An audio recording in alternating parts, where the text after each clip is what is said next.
Right. So once again congratulations అండి చంద్రబాబు నాయుడు గారు. ఈసారి మీ కూటమి అయితే అక్కడ ఏపీలో వచ్చింది కాబట్టి ఈ ఖచ్చితంగా అభివృద్ధి అనేది ముందుకు వెళ్ళాలని చెప్పేసి మనస్ఫూర్తిగా కోరుకుంటున్నాను. Thank you very much. Right, super అండి, అసలు చాలా బాగుంది. అండ్ నిజంగానే ఏపీ ప్రజలకి ఇది ఒక సువర్ణ అవకాశం అనుకోవాలి. ఎందుకంటే ఈ 5 సంవత్సరాలు వాళ్ళు ఇలాంటివి చూసాము. సో ఈ ఖచ్చితంగా ఈ 5 సంవత్సరాలలో వాళ్ళ లైఫ్ చేంజ్ చేయాలని మనస్ఫూర్తిగా కోరుకుంటున్నాను. అండ్ ఇక్కడ ఏంటంటే సార్, మనము అందరు ప్రమాణ స్వీకారం చేసింది చూసాం. పవన్ కళ్యాణ్ గారు చేసింది, చంద్రబాబు నాయుడు గారు చేసింది, లోకేష్ గారు అందరు చేసింది చూసాం. కానీ ఇక్కడ ఏంటంటే అందరూ అనుకున్నారు బాలకృష్ణ గారు చేస్తే బాగుంటుంది అని, కానీ చేయలేదు. కాబట్టి ఇక్కడ అంటే బాలకృష్ణ గారు చేస్తుంటే ఆయన మంత్రి అయిపోతే ఆయన దగ్గర నుంచి ప్రజలు ఎక్కువగా కోరుకునేది ఆయన సినిమాలమ్మ. ఆయన మంత్రి అయిపోతే సినిమాలు చేసే అవకాశం ఉండదు కదా. అవునవును. కాబట్టే ఆయన మంత్రి అవ్వలేదని నేను అనుకుంటున్నా. కాకపోతే అవ్వకపోవటమే ఈ ఒక రకంగా మంచిదని నేను అనుకుంటున్నాను. ఎక్కువ సినిమాలు వస్తాయి కాబట్టి సినిమాలు వస్తాయి. ఆయన యాక్టింగ్ ని చూస్తాం. ఆయన అసలు ఆ ఏజ్ కి సార్ అసలు అంత ఎనర్జెటిక్ గా మనం చూస్తుంటే ప్రచారం చేసే టైంలో కూడా ఆయన ఆ జీబ్లో నుంచి వెళ్ళి ఇంకో దాంట్లోకి ఎట్లా ఆ ఎనర్జీనే అందరిని ఇన్స్పైర్ చేస్తుంది అమ్మా. ఎవరో ఎందుకు నన్ను కూడా ఇన్స్పైర్ చేస్తుంది. ఆ ఎనర్జీని ఇన్స్పిరేషన్గా తీసుకునే నేను ఇంత ఎనర్జెటిక్గా ఉంటాను. మీరు 24 గంటలు అదే ఎనర్జీ ఉంటారు, నేను చూసాను కాబట్టి నాకు తెలుసు. కానీ చాలామంది ఫ్యాన్స్ చిన్న పిల్లలు కూడా జై బాలయ్య అని అంటారు. మీరు అసలు అబ్జర్వ్ చేశారు ఎప్పుడైనా? అసలు ఆయన మాట్లాడే విధానమే మీరు ఇది అన్నారు కాబట్టి నేను చెప్తున్నానమ్మా, సమయం సందర్భం లేదు. ఇది ప్రస్తుతమా అప్రస్తుతమా అనేది లేదు. మనం ఎక్కడున్నాం ఏమంటున్నాం అనేది లేదు. ప్రపంచ దేశాల్లో ఎక్కడికి పోయినా తెలుగు వాళ్ళే కాదు, తెలుగు వాళ్ళతో సహవాసం చేసే వేరే దేశాల వాళ్ళు కూడా సంబంధం లేకుండా ఎక్కడ పడితే అక్కడ వాళ్ళకు ఊపు వచ్చిందంటే ఫస్ట్ వచ్చే మాట జై బాలయ్య. రైట్. సో ఇది నిజంగా ఎవరికైనా సాధ్యపడుద్దా? ఇది అసలు ఎక్కడున్నా సార్, అది ఏదైనా కూడా, అది అసలు సినిమా ఫంక్షన్ కాకపోయినా కూడా, ఇంకే పార్టీ ఫంక్షన్ కాకపోయినా కూడా, ఇంట్లో అదైనా కూడా ఫస్ట్ జై బాలయ్య అంటే ఆ ఉత్సాహం వేరే వచ్చేస్తుంది అసలు. అంటే ఇదంతా అసలు బాలయ్య గారి గురించి ఇప్పుడు మనం మాట్లాడుకుంటున్నాం. ఒకవేళ ప్రమాణ స్వీకారం చేస్తే ఎలా ఉంటుంది? ఆయన ప్రమాణ స్వీకారం చేస్తే అంటే మీకు ఈజీ అనిపిస్తే చేద్దాం, లేదంటే లేదు. సరే అయితే ఓ పని చేద్దాం. ఏమన్నది, మీరు అడిగిన కోరిక నేను ఎందుకు కాదనాలి? ఖచ్చితంగా చేద్దాం. కాకపోతే ఏంటంటే ఇప్పుడు దాకా మాట్లాడాను చూడకుండా అంత, అంటే నాకు మనసుకు అనిపించింది చేశాను, అంతా చేసుకుంటూ చాను. ప్రమాణ స్వీకారం కాబట్టి తప్పు చదవకూడదు కాబట్టి దాన్ని చూసుకుంటూ చేద్దాం. Right right right, no problem.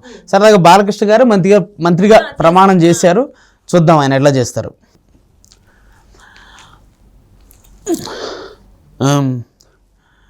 Nandamuri Balakrishna అనే నేను శాసనం ద్వారా నిర్మితమైన భారత రాజ్యాంగం పట్ల నిజమైన విశ్వాసం విధేయత చూపుతానని, భారతదేశ సార్వభౌమాధికారాన్ని సమగ్రతని కాపాడుతానని, ఆంధ్రప్రదేశ్ రాష్ట్ర మంత్రిగా నా కర్తవ్యాలను శ్రద్ధతో అంతఃకరణ శుద్ధితో నిర్వహిస్తానని, భయం కానీ పక్షపాతం కానీ రాగద్వేషాలు కానీ లేకుండా రాజ్యాంగాన్ని శాసనాల్ని అనుసరించి ప్రజలందరికీ న్యాయం చేకూరుస్తానని దైవ సాక్షిగా ప్రమాణం చేస్తున్నాను. జై బాలయ్య. జై బాలయ్య. ఇలా ఆయన ప్రమాణ స్వీకారం. అయితే ఇక్కడ కొన్ని క్వశ్చన్స్ అడుగుతాను, మీరు బాలకృష్ణ లాగా మీరు కొంచెం ఆన్సర్ చేయండి. సరే, ఇప్పుడు చూస్తుంటే మాకు యాజ్ ఏ బాలయ్య ఫ్యాన్స్ లాగా మాకు కొన్ని డౌట్స్ ఉన్నాయి అన్నమాట. సో మీరు బాలయ్య అయితే ఎలా ఆన్సర్ చెప్తారు? నేను అడిగే క్వశ్చన్స్ మీరు బాలయ్య లానే ఆన్సర్ చెప్పాలి. ఏదో డిప్లొమాటిక్గా ఉన్నట్టు. ఆ డిప్లొమాటిక్ అట్లా ఏం లేదంటే బాలయ్య గారికి అసలు బాలయ్య గారు ముందున్నాక ఇంకా డిప్లొమాటిక్ ఏముంటుంది? ఆయన ఇట్లా ఫట్ మనం అన్స్టాపబుల్ చూస్తున్నాం కదా, ఎట్లా ఉంటుంది ఏంటనేది. సో నా ఫస్ట్ క్వశ్చన్ వచ్చేసి, మొన్న ఏదైతే రిజల్ట్ వచ్చిన తర్వాత జూనియర్ ఎన్టీఆర్ గారు ఎందుకు స్పందించలేదు? అంటే స్పందించారు, కాకపోతే చాలా లేట్గా స్పందించారు. ఎందుకు స్పందించారు ఏంటి? కళ్యాణ్ రామ్ గారు కూడా చాలా లేట్గా స్పందించారు. ఎందుకంటారు బాలయ్య గారు? అమ్మ, నేను ఒక విషయాన్ని ఖచ్చితంగా చెప్పాలి. ఇప్పుడు మా కుటుంబంలో ఇంకా ప్రమాణ స్వీకారానికి కానీ, లేకపోతే గెలిచిన తర్వాత మమ్మల్ని కలవడానికి కానీ హాజరు కాని వాళ్ళు చాలామంది ఉన్నారు. మీరు ఎందుకని ఎన్టీఆర్ గురించి కళ్యాణ్ రామ్ గురించి అడుగుతున్నారు? ఎందుకంటే వాళ్ళు సెలబ్రిటీస్ కాబట్టి, కుటుంబ సభ్యులని కాదు. కుటుంబ సభ్యులు రావాల్సిన వాళ్ళు చాలామంది ఉన్నారు. వాళ్ళు సెలబ్రిటీస్ ఒక స్థాయిలో ఉన్నటువంటి హీరోస్ కాబట్టి వాళ్ళు ఎందుకు రాలేదు, వాళ్ళు ఎందుకు హాజరు కాలేదు, మీకు ఎందుకు విజయస్ లేట్గా చెప్పారు అనేది మీరు అడుగుతున్నారు. ఇప్పుడు కుటుంబంలో రాని ఇంకా హాజరు కాని మిగతా వాళ్ళ గురించి మీరు ఎందుకు మాట్లాడలేదు? అంటే వీళ్ళిద్దరూ అందరికీ తెలుసు కాబట్టి మరి అదే చెప్తున్నాను. ఇప్పుడు అంత అలా ఉన్నటువంటి ఇద్దరు హీరోలు మరి వాళ్ళకి షూటింగ్ల వల్ల లేకపోతే ఇంకా రకరకాల విషయాల వల్ల ఎంతో వాళ్ళు బిజీగా ఉండొచ్చు. ఆ విషయానికే మరి తప్పు పెట్టేసి వీళ్ళ కుటుంబంలో ఏదో పెద్ద అగాధాలు ఉన్నాయని మాట్లాడుకోవడం తప్పు కాదు. ఎవరన్నా అలా మాట్లాడుకున్నా కాదు బాలయ్య గారు. ఏంటంటే చాలా రోజుల నుంచి వెళ్ళి జూనియర్ ఎన్టీఆర్ గారికి బాలయ్య ఫ్యామిలీకి కొంచెం దూరం పెరిగిందని చెప్పేసి వార్తలు వస్తున్నాయి కదా, ఇది కొంచెం ఆద్యం పోసినట్టు అనిపించింది. ఇవన్నీ కూడా ఇప్పుడు అసలు చెప్పకపోతే అనుకోవాలి, లేట్గా అయినా చెప్పారుగా, చెప్పినందుకు మనం సంతోషపడాలి, అది పాజిటివ్గా తీసుకోవాలి. ఇప్పుడు నెగిటివ్ స్ప్రెడ్ చేయాలనుకునే వాళ్ళు రకరకాలుగా చెప్తారు. నాకు నా భార్యకి నాకు నా కొడుక్కి కూడా ఏదో ఉన్నాయని చెప్పి సృష్టించేటటువంటి పరిస్థితి ఉంది. అలా చేసేవాళ్ళు అవన్నీ నేను ఇందాక చెప్పాను. Bro I don't care.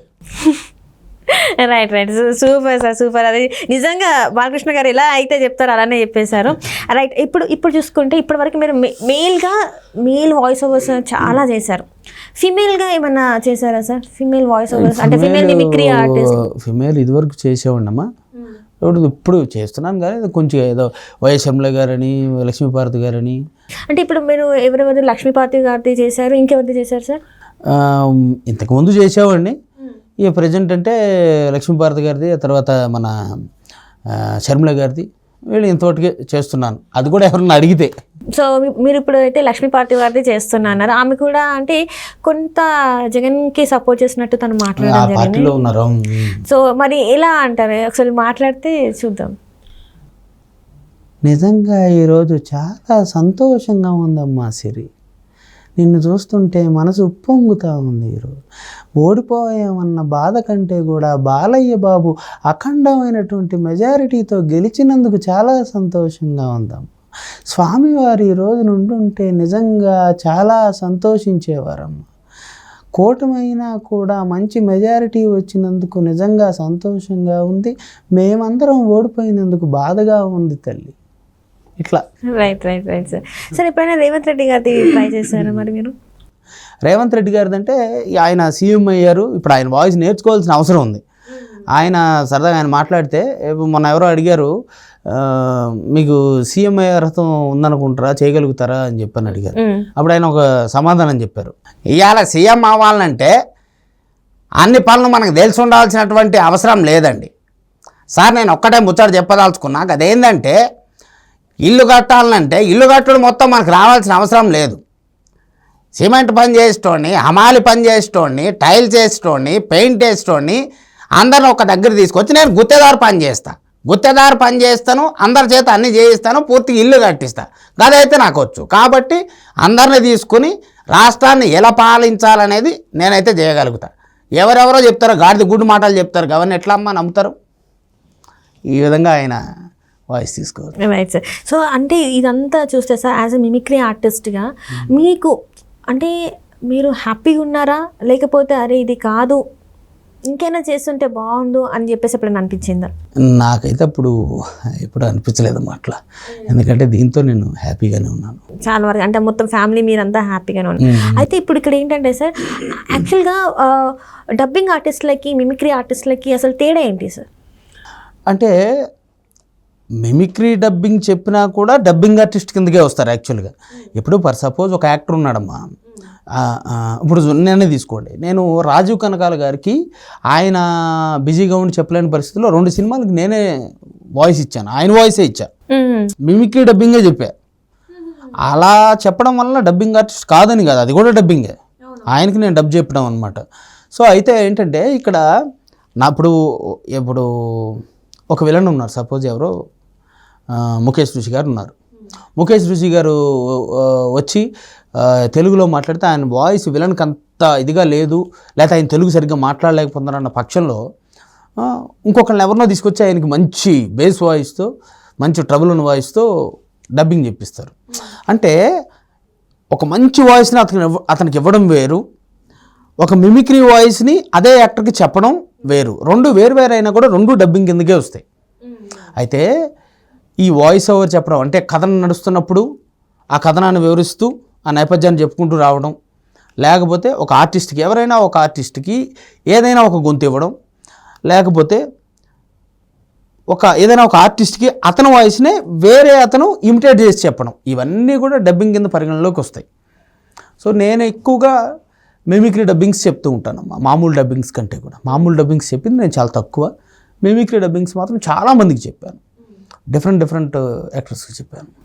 Right. ఇప్పుడు మీరు ఈవెంట్స్లలో మిమిక్రీ చేస్తేనే మీకు సంపాదన అనేలాగా ఉంటుంది. మరి ఈ ఇయర్ మొత్తం మీరు ఎలా సర్వైవ్ అవుతారు?